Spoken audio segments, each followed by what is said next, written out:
एक वृद्ध व्यक्ति अपने बहू बेटे के यहाँ शहर रहने गया। उम्र के इस पड़ाव पर वो अत्यंत कमजोर हो चुका था। उसके हाथ कांपते थे और दिखाई भी कम देता था। वो शहर के एक छोटे से घर में रहते थे। पूरा परिवार और उसका 5 वर्षीय पोता एक साथ डिनर टेबल पर खाना खाते थे। लेकिन वृद्ध होने के कारण उस व्यक्ति को खाने में बड़ी दिक्कत होती थी।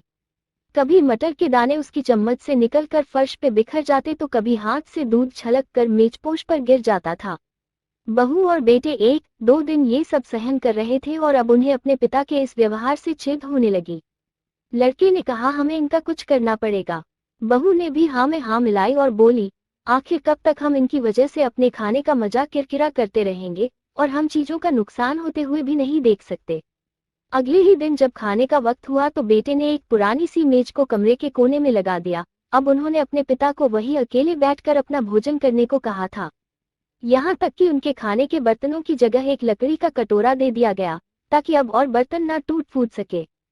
बाकी सब लोग पहले की तरह ही आराम से बैठकर खाते और जब कभी कभी उस बुजुर्ग की तरफ देखते तो उनकी आंखों में आंसू दिखाई देते। ये देखकर भी बहू बेटे का मन नहीं पिघलता। वो उनकी छोटी से छोटी गलती पर ढेरों बातें सुनाने लगे। वहां बैठा बालक भी यह सब बड़े ध्यान से देखता रहता और अपने में मस्त रहता। एक रात खाने से पहले उस छोटे बालक को उसके माता पिता ने जमीन पर बैठकर कुछ करते हुए देखा और पिता ने पूछा, तुम क्या बना रहे हो? बच्चे ने मासूमियत के साथ उत्तर दिया, अरे मैं तो आप लोगों के लिए एक लकड़ी का कटोरा बना रहा हूँ ताकि जब मैं बड़ा हो जाऊं तो आप लोग इसम खाना खा सकें। और वो पुनः अपने काम में लग गया। पर इस बात का उसके माता पिता पर बहुत गहरा असर हुआ। उनके मुंह से एक भी शब्द नहीं निकला और आंखों से आंसू बहने लगे। वो दोनों बिना बोले ही समझ चुके थे कि अब उन्हें क्या करना है। और उस रात वो अपने बूढ़े पिता को वापस डिनर टेबल पर ले आए और फिर कभी उनके साथ बड़ा व्यवहार नहीं किया। दोस्तों, हम अक्सर अपने बच्चों को नैतिक शिक्षा देने की बात करते हैं, पर हम ये भूल जाते हैं कि असल शिक्षा शब्दों में नहीं हमारे कर्म में छुपी होती है।